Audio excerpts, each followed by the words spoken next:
පින්නතුනේ අදිෂ්ඨාන කරන්න. හෙට ඉඳන් වෛරක්කාරයෝ තියාගන්න එපා. මට ඉරහඳ වගේ විශ්වාසයි මම මෙව්වා කිව්වට ඔය ඇත්ත හැදෙන්නේ නැහැ.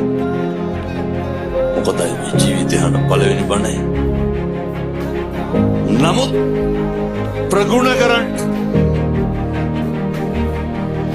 මේ අවස්ථාව මගේ හැරගන්න එපා.